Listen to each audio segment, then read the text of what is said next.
Welcome back to Radio Days 2021 in beautiful Lisbon, Portugal. Look at this, on our sofa we have the stars of radio from Norway in the house and Denmark. How about this? They've just come off stage, lunch is behind them, so I am the barrier between them and lunch, so we'll make this snappy. Okay, NRK, public service broadcaster. Traditionally, the public service broadcasters are not great at reaching the youth. That's where commercial comes in and plugs the gap. But in Norway, you've come up with a new format that seems to be working really well with young audiences. What's the key to your success? I think maybe it's a podcast between two guys being honest and transparent and also daring to be vulnerable, talking to our audience as human beings, not being perfect, but being, I think, unperfect. That, and also that we do have a lot of fun together. We play together, being guys over 30 having fun. Guys over 30 having fun. That's right. Yeah. So, I also think we don't think about who's listening and what the age of the listeners are. So we're just doing us, and it's super cool that you're doing me and I'm doing you. Yeah. This is a family show, ladies and gentlemen. But actually, two things I want to ask you about that before we went on air. You said, one, you don't care about ratings, how many people are listening. I don't believe you. Come on. No, it's not that we don't care about it, but when we know how many people are listening, we are getting so stressed and we're not working well at all. Yeah. Okay. Like both Herman and me, we work separately with different things. Like I'm a TV host, he's a comedian. The podcast is a place where we meet together and just have fun together. And everywhere else in our workday, we get measured, we get pressure from our bosses from everywhere. Like they have to perform. But in this podcast, we don't want to feel that pressure. So it's our space time. It's called Friminut, which is in English translates to recess, the time you have between school classes. Recess. So it's a recess for us, and that's also why when our bosses try to push the numbers on us, we don't want that. Well, the numbers are up a bit, so we should try that a bit more. Exactly. As soon as we go down, they want to evaluate and what's going wrong, why we're losing listeners, and that's the worst thing. You kill creativity. Yeah, that's a good point. I want to ask you an interesting question, if I do say so myself. It has to be very easy now because I've set this up now.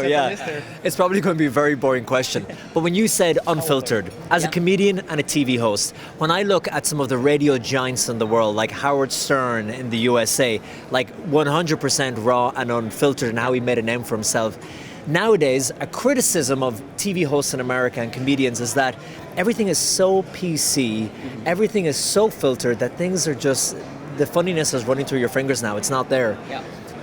Can you be really unfiltered nowadays? Because you might think of a good joke, you could say with your friends and this and that, but you think, I dare not say it on air because of the cancel culture of today. How unfiltered can you be?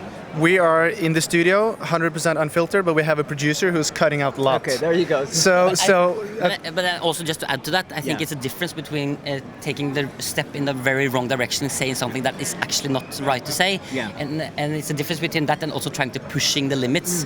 And I think we as human beings, we need to have people pushing the limits, so we do that. Yeah. And as long as we also have a very good, like NRK, our broadcasting channel is standing behind us and backing us. Yep. So if we were to get some criticism, we will always have good arguments for why this was a good idea or not. I think we need to keep pushing and daring to make a mistake. Yeah. But do you understand what I mean? That as a comedian, it's maybe becoming harder. Things that traditionally would fly now, and it's not maybe you as the talent, but the executives are less likely to take a risk. They're playing it more safe, especially at somewhere like NRK. Absolutely, and I think that can damage a lot of the creativity. Yep. But like I said, when I'm on a film set, for example, I say to all the people around, I'm going to say whatever I want, and we can just cut it out. Because if I have limits, I'm not that good. And also the things that we make fun about is also things that is about being human beings. We don't make fun of people's where they're born, where they're from. We don't care about those things. We're making fun of relations and being human beings, and I think that is something that everyone can relate to, I guess. And we can make fun of ourselves. Of course, not other people. Listen, guys, amazing. Let's move over to Denmark. Denmark in the house. Denmark, how you doing? You work for DR. We do podcast and radio show. Nice. Yeah, music and talk. Music and talk. What do you think has made it so successful and so special? I think the reason why it's so successful is because me and my partner are being who we are. Everything we're pouring out from our hearts it's real, authentic. And then I just think that a lot of people in our community can relate to what we are talking about. So that's what I think. Were you working in commercial radio before? Were you doing podcasting somewhere else, or how did you get going with? We actually we made our own platform that's actually called Unfilter, where we no filter. The same concept. The same concept, and the concept was that we wanted when we were interviewing an artist, we wanted to make them feel like they were at home. So sometimes when a musician artist came, we told them to take your shoes off. Like be comfortable in the conversation we have, and we don't want the same interviewers like where they have papers and the paper was actually brought from the head. Or from the PR person. PR person, Here's the questions, here are the answers. Yeah. I'll ask you the same question finally that I asked them about Unfiltered, since that's the key, the name of your game.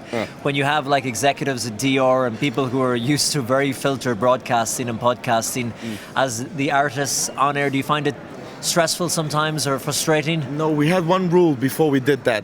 We told DR that you can't tell us to see nogle ting. We told them that we didn't want to be limited. We wanted to be ourselves 100%. If you pay, if we want to talk about this, we're going to talk about it like in our way. No one can tell us to. Can you just do it like this, or can you just say it from they here? Said, maybe the Olsen brothers would be a safer bet. You might go with them for the youth instead at DR. Well, listen, great talking to you guys. Congratulations. I know you are hungry, so go get lunch. Yes. Thank you, ladies and gentlemen. Thank you. Thank you. Phil Tozer is the managing director of Wise Buddha, and he's enjoying a cup of water. It looks like water. It's actually just straight gin. No, yes, it is definitely water. Isn't it? Straight vodka. Wise Buddha, world leader when it comes to creating jingles, liners, station imaging. But today you're announcing a new package. What makes this so different than what you've had before? Yeah, so today we're actually launching Imager. It's our new imaging library. We're giving it a full, total overhaul. It's a rebrand with a new platform and a new brand. It's focusing primarily on CHR and hot AC content. And it's a brand new service. We've totally revolutionised the platform. We've revolutionised the app, and like I say, we're launching the brand new brand today, and we're really, really excited. No wonder you're on the gin. It's a time to celebrate. Too right? Yeah, it's a time to celebrate. Right. Yeah, it's absolutely brilliant. So yeah. But so for a radio station, let's say I'm going to pick the first radio station I ever worked at, Clare FM, in the west of Ireland. We know Clare FM well. Yeah. Great. So Clare FM, they get this new package. What do they get in the package? It's really simple. So we would ask the guys at Clare FM to send over their station voiceover and all their key branding information. They send it over to us. We put it into the Imager platform. Within 24 hours, Clare FM can go to imager.us, that's imager.us, and every single piece of content is already branded to Clare FM with their station voiceover. So they send just the dry voiceover of their station sound or whatever it is, that person who is their voice, and some of the key lines that they want. And then is it someone sitting in your production house putting it together, or is it an automated system that integrates it with all your pre-packaged sounds? So what we'll do is the guys at Clare FM, I mean, we keep talking about Clare FM, it's a great plug for Clare FM, which you should listen to, by the way. Clare FM's a great station, local and loving it, that's their tag. So they will send us over their dry voiceovers that you just said. It's all the key branding information, so it's their station name, it's their positioner, it's their location, it's their website, all the key sort of stuff that we're very used to. They'll send it over. One of our production team, who's just stood behind me now, a guy called Scott, he'll put it into the system, and then it literally, from 24 hours from that moment, every single piece of content within Imager will auto-populate to the voiceover of Clare FM. So whenever those guys log into imager.us, they'll find thousands of pieces of content ready to wear straight away. Wow. And they can go through it. You were showing me the app before we came on air, and they can, like a shopping basket on Amazon, they can download this one if they like the sound of that. Exactly, yeah. So I mean, it's available on mobile as well, so you can go onto your mobile version, add it to your basket. When you get to the studio, you can pop it into your basket, download it, and put it on there within seconds.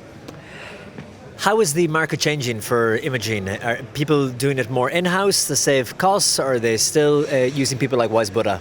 We're super busy. We're super busy, and it's interesting. I was listening to a great talk earlier today at 12:15 with Rebecca Frank and Nick Goodman, and they were talking about the importance of what happens in between the songs, because these days what we're finding is that songs on radio stations, the playlists are very similar. They're very, very similar. So what happens in between the songs becomes even more important. So whatever the jocks are talking about, all the jingles, all the imaging, it's becoming more and more important than ever. So, That distinctive sound and identity. Exactly. It's absolutely crucial. And you can form that identity and that brand within seconds in between the tracks. So, yeah, we think it's super important. Phil, thank you so much. Wow. Okay, cool. Lovely to meet you. I'll come back in a minute. Come back in a minute.